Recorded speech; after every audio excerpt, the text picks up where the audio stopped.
Bonjour, donc on commence une nouvelle série où on va présenter tous les meilleurs joueurs universitaires, ceux qui vont être à suivre cette saison de CFB et évidemment ceux qu'on retrouvera pour la draft 2023. Donc on va commencer position par position. Vous le savez, sur le pressé, je veux pas faire long, donc du coup, on va pas trop développer. De toute façon, ça on le fera au cours de la saison, que ce soit sur cette chaîne le pressé ou que ce soit avec Touchdown Actu où il y a pas mal de choses de prévues, que ce soit en article et en podcast.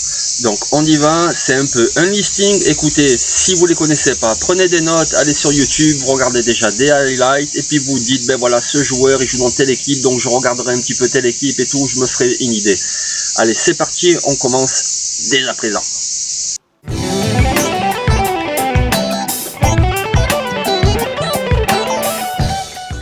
Bonjour, aujourd'hui on va parler ligne offensive et on va parler intérieur de la ligne offensive, c'est-à-dire les guards et le centre. Allez, c'est parti, on commence avec Jared Patterson, le joueur de Notre-Dame. C'est quelqu'un qui a de l'expérience en tant que tackle gauche, qui a de l'expérience en tant que centre. Et cette année, en 2022, il devrait jouer guard gauche. C'est quelqu'un qui a une belle allonge, qui a une très belle technique. Alors, c'est pas le plus athlétique, ni le plus puissant, mais c'est un joueur très intelligent, qui a une très belle cote. À lui de le confirmer en 2022 pour être un choix, disons, allez, du deuxième tour. Le suivant, c'est Layden Robinson de Texas A&M. C'est le successeur de Kenyon Green. J'irai pas jusqu'à dire qu'il est aussi talentueux que Kenyon Green, qui était vraiment un monstre, mais Layden Robinson, c'est peut-être bien le plus talentueux de tous les IOL de la QV 2023. Vraiment, il est costaud, il est puissant, il a tout ce qu'il faut et donc il remplace Kenyon Green en tant que garde droit avec Texas A&M. Layden Robinson, gardez bien un œil sur lui parce que s'il fait une bonne saison et un bon process ensuite, il pourrait être bien une fin de premier tour. On va désormais à Alabama avec Emile Ekiyor. Alors Emile Ekiyor, il n'a pas un énorme gabarit, mais alors attention, qu'est-ce qu'il est mobile et en plus il est très intelligent. Écoutez, manque de gabarit, très intelligent, il va jouer guard avec Alabama, mais franchement, je ne serais pas étonné qu'une franchise NFL le draft pour en faire son centre. On reste en SEC et on va à Ole Miss avec Nick Broeker. Alors Nick Broeker, il a été recruté pour jouer tackle, il a commencé d'ailleurs tackle, mais franchement il est meilleur en tant que guard parce que voilà, il manque peut-être un petit peu d'allonge, c'est pas le joueur le plus athlétique non plus, mais par contre à l'intérieur, il fait valoir toute sa technique, toute son intelligence de jeu, c'est un très bon guard. Alors c'est pas un monstre, du coup voilà, ça sera pas un premier ni un deuxième tour, je pense pas, mais vraiment un choix solide, genre au 3e, 4e tour, et c'est quelqu'un à suivre vraiment pour la saison d'Ole Miss où il y aura une très bonne attaque. Le premier véritable centre de cette QV dont on parle aujourd'hui, c'est John Michael Smith, et il joue à Minnesota. Il est grand, il est costaud, il est plus athlétique qu'il n'y paraît, c'est un joueur très intelligent et en plus c'est un combattant. Franchement, gardez un œil sur lui et vous en entendrez parler de toute façon lors du process. Lui aussi, il a d'ores et déjà une très belle cote pour la draft 2023. Cedric Van Pran de Georgia. Déjà l'année dernière, alors qu'il était que sophomore, il était titulaire sur la ligne offensive de Georgia et ça veut dire beaucoup. Il est grand, il est très athlétique et en plus il est intelligent. Gardez un œil sur le milieu de la ligne offensive de Georgia parce que Cedric Van Pran, c'est un futur joueur NFL. On passe chez les rivaux de Florida et on y va sur un guard massif, il s'appelle O'Cyrus Torrence. Alors c'est un transfert, il nous vient de Louisiana, il y a joué un petit peu tackle, mais surtout guard, c'est quelqu'un de assez puissant, de relativement mobile. O'Cyrus Torrence aura vraiment une chance cette année parce qu'il sera sous le feu de projecteur, parce que c'est Florida, parce qu'en plus il y a un quarterback prometteur, du coup il sera scruté. À lui de saisir sa chance.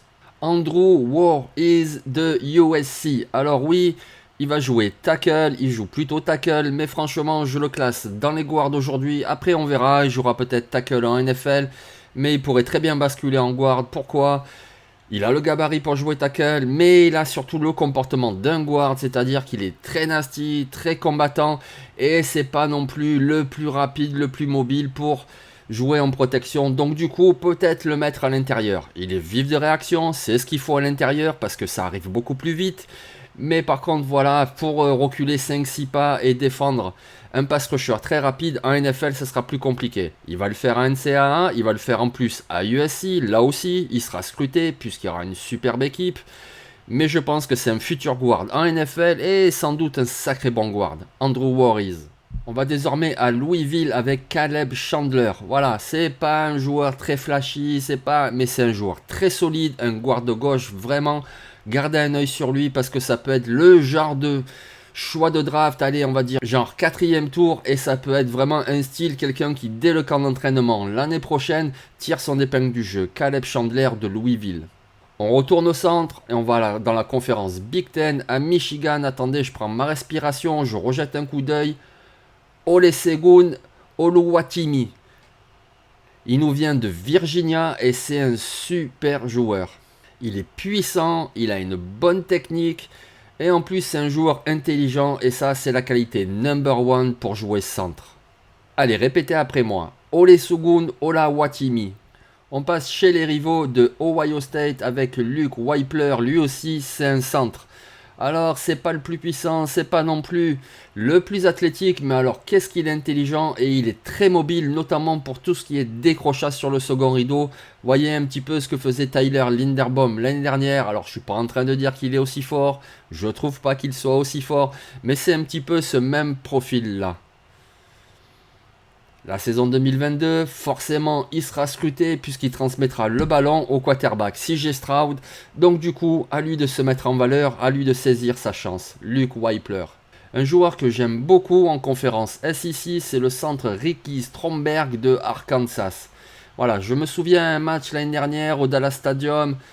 C'était face à Texas A&M et ce joueur vraiment, il m'avait plu. Je l'avais trouvé très très bon. Il est puissant, il est athlétique, il est intelligent. Ricky Stromberg, bah, pas grand monde en parle, écoutez, en même temps c'est un centre, c'est vrai qu'on n'en parle pas beaucoup de ces gars-là.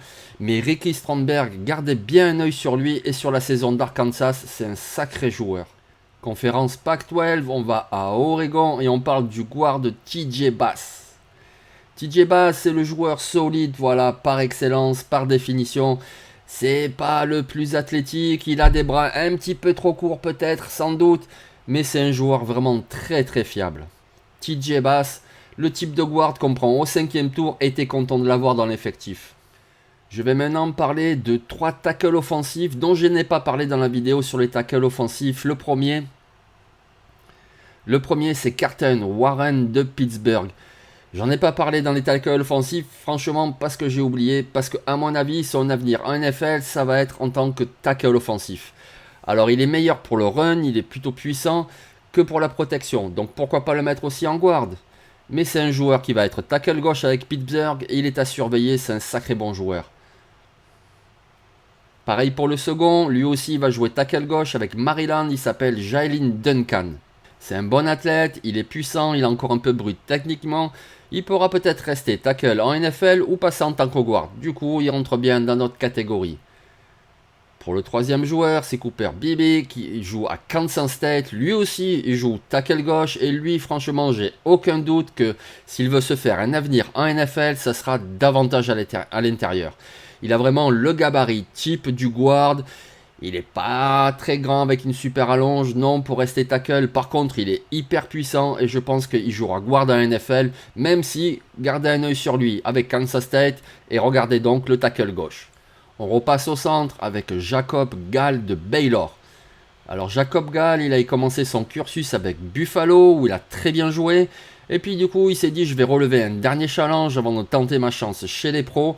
Et il est parti dans la conférence Big 12, il a raison.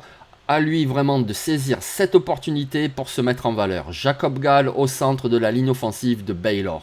Ikem Ekwonu est parti à la draft très très haut, c'était le choix numéro 6.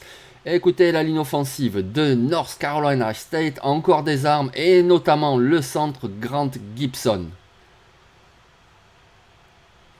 C'est un joueur athlétique qui a une très bonne technique, c'est un très bon joueur. Moi, je le classe dans le top 5 des centres pour la QV 2023. Et évidemment, à lui de le confirmer sur le terrain en 2022. Ce serait un peu plus difficile pour Willie Lampkin parce qu'il joue à Coastal Carolina, donc dans la conférence Sun Belt, qui est peut-être un petit peu moins scrutée. un peu moins scruté par nous, à la limite, même si on regarde aussi. Mais les scouts, de toute façon, vont regarder. C'est lui aussi un centre avec un bel avenir. Il est du genre plutôt très mobile, très athlétique. Alors il manque peut-être un petit peu de gabarit, mais bon, vous le savez, à cet âge-là, les mecs, de toute façon, ils prennent du gabarit. Ils sont en pleine croissance. Donc si ça se trouve, d'ici un an, il aura vraiment pris le volume qu'il faut à ce niveau-là. Et comme c'est un très bon joueur, Willie Lampkin, un gars à surveiller. Dernier joueur dont on parle aujourd'hui, c'est un gars qui lui aussi m'avait sauté c'est un joueur qui lui aussi m'avait vraiment plu quand je l'ai vu jouer avec Michigan l'année dernière, c'est le guard Zach Zinter. Il est très mobile, très bon pour les décrochages, c'est un joueur intelligent qui sait bien se placer. Et à lui de confirmer en 2022 avec Michigan, Zach Zinter, franchement c'est vraiment un bon joueur. Voilà, on a fait un tour sur les joueurs intérieurs de la ligne offensive. J'en ai oublié forcément, n'hésitez pas à le dire. Et on se retrouve très vite pour rester toujours à l'intérieur d'une ligne, mais ce coup-ci, on va passer en défense avec les defensive tackles. Allez, ciao!